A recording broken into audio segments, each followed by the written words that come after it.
Hi Fourthies, welcome to your language lesson on page 115. Page 115, we're going to continue learning about adjectives. Now this time, we're looking at something called predicate adjectives. Predicate adjectives come after a verb and they describe the subject of a sentence. The subject of a sentence is the main person or thing doing the action. So let's take a look at page 115. Very top where it says the directions or the information.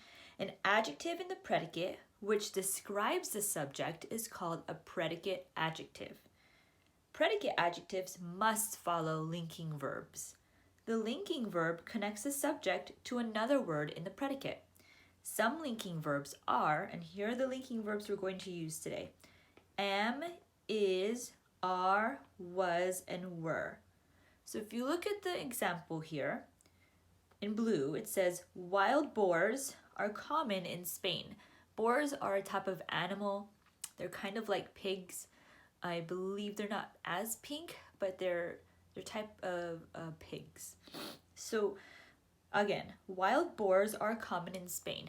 This is where you ask yourself, what's happening? Because you're looking for the verb, right? Well, the verb happens to be a linking verb. Are. So they underlined it for you twice already. What are common in Spain? Boars. Boars is the subject. So I'm underlining it again. I'm not meaning to underline it twice. Now, we have to look for an adjective. Remember, the adjective describes the noun. It tells us which one, what kind, how many, how much, and whose. If you take a look carefully at this example sentence, the adjective here describes what kind. Well, they are common. Notice how on top of the word common, you see PA, which stand for predicate adjective. So common describes the boars. Actually, it answers the question how, no, it doesn't. I was going to think like how common, but it actually does describe or answer the question how, what kind. So PA, describe boars, and it comes after the verb. Notice how it comes after the word are. So when we look at think A, as you can see, they already bolded the adjectives for you. We just have to determine if they are a predicate adjective, meaning it describes the subject, and if they're not, we'll just put an X in the blank. We're not going to do all of them. We'll just try the first two and the rest at our Zoom meeting. So number 1 says, dense forests cover a small part of Spain. Now, small is an adjective because it answers the question, what kind? Like, what kind of pencil do you have? Or, I have small eyes, But here, small is the adjective. We've got to ask ourselves, does it describe a noun, or does it describe, of course it describes a noun, but does it describe the subject? So first of all, I'm gonna ask myself the question, what's happening? Dense forests cover a small part of Spain. Well, it covers, okay. So I'm gonna make sure I underline the verb because it says here for the first part, mark the sentence. What covers? Forests, okay. So I'll just draw my line. I've got my subject and my verb. Now, small. Does small describe forests? Am I saying the forests are small? No, I'm not. So small does not describe the forests. So I'm going to put an X here because small is not describing the forests. It's not a predicate adjective. It's describing a part right there, but it's not so much describing the forests. Okay, the forests are not small. Number 2. Of all the trees in Spain, a eucalyptus tree is tallest. I'll read that again. Of all the trees in Spain, a eucalyptus tree is tallest. So I'm going to look for the verb. What's happening is, we know that to be a verb. So I'm going to underline that twice. What is? Tree. Okay. Now, tallest is bolded. It is an adjective. Is it describing the tree? It is. It's describing the tree, and it comes after the verb. So if it is describing the tree, that is a predicate adjective because it's describing the subject. And it even comes right after a linking verb. See? Is a linking verb, as we see up here. All right, we're going to do 3 and 4 at our Zoom meeting, okay? Think B. Mark the sentence. Draw an arrow from each adjective to the noun it describes. Circle each predicate adjective. So again, we'll do the first 2. The students are excited. Okay, so what's happening here? What are they doing? They are, all right.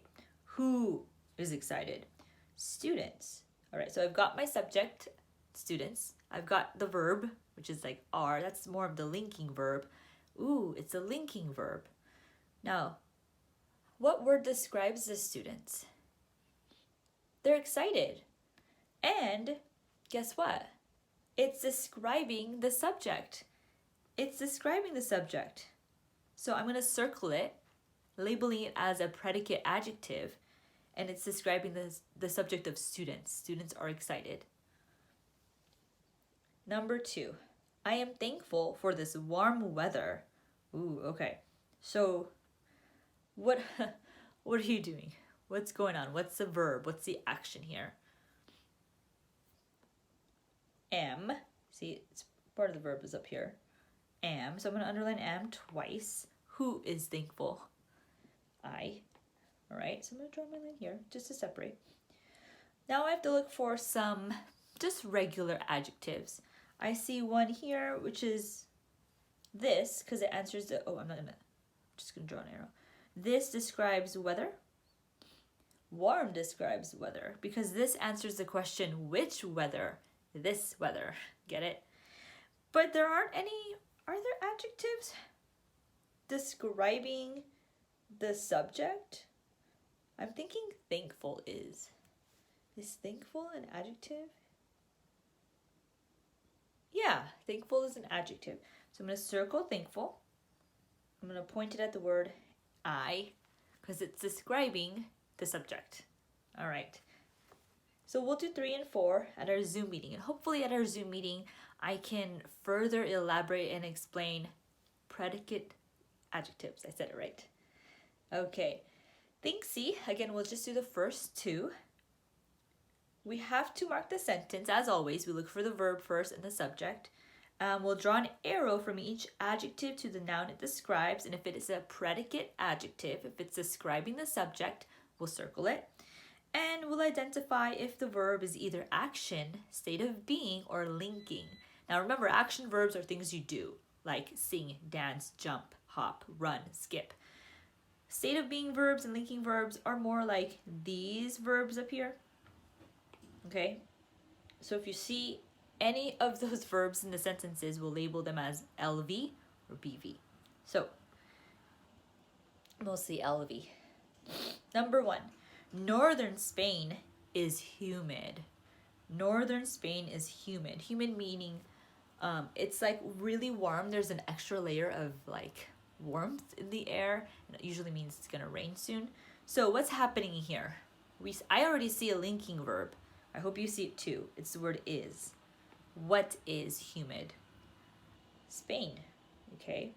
Now there's a word that describes Spain, because I suppose Spain is a big country and there are many parts to it. So which part of Spain? The northern part, right? So northern is the adjective describing Spain. But there's another word that describes Spain. It's humid.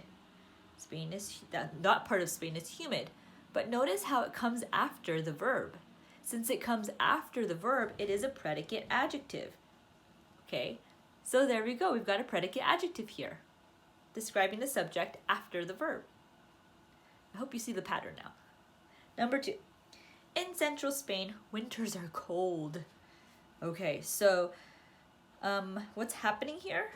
I see another linking verb. It's not an action verb per se. It's more of like a linking or a state of being. It's the word are. So I'm going to underline that twice. What is cold? Winters. Okay, and I'll just draw my line here. I see an adjective describing Spain again. It's the word central, because then you're asking like what part of Spain, Which part of Spain? Central Spain. So I'm going to draw an arrow from central to Spain. And now I've got cold. That's an adjective. So you can say like, this ice is really cold, or my coffee is cold, or the weather is cold, or I've got a cold pack here for my bruise, or whatever. So cold is also an adjective. What is it describing though? Cold what? Well, cold winters. And again, it's describing the predicate, or sorry, the subject, sorry. It's describing the subject. So I'm going to circle cold. I totally forgot for number 1 to label the verb. So we've got is, that's a linking verb. And then additionally for number 2, that's another linking verb. Well, let me make that more prominent. There we go. All right. Remember D.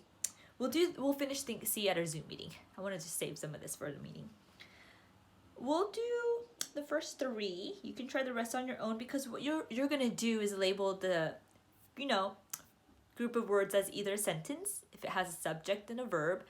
If it's a run-on sentence, if it just keeps going and going, and you have to like breathe in between your sentences because there are no periods to stop at. Or if it's a fragment, like it's just a part of a sentence that doesn't really make any sense because it's incomplete. So number 1 says, Lazarus sat outside the rich man's home. What's he doing? Well, he's sitting. Okay. Who's sitting? Lazarus. That sounds like a really good complete thought. Lazarus sat outside the rich man's home. So I'm going to label that as a sentence. Number 2. Because he had no one to care for his wounds or give him shelter. That's more of a fragment, because it doesn't, although it does have like a subject, like he, and it doesn't really have a main verb, like what's going on. I'm going to put fragment. Only dogs were his friends, and he ate crumbs from the rich man's table. I'm going to say this is a run-on sentence, because I can easily put like a comma after friends, because it's a kind of sentence where you have to split it so that the reader can pause in between and breathe as they're reading this like kind of long sentence. Okay? So you can try the rest on your own if you want, but we'll definitely do think A, think B, and think C together at our Zoom meeting. And if there are questions, like you're still confused, which I can imagine if you are, it's okay. I will be more than glad to explain it in the best way I can. And it'd probably be better if I explain it like in person, like when we're together. All right, Forties, thank you so much for trying your best here. I'll see you later.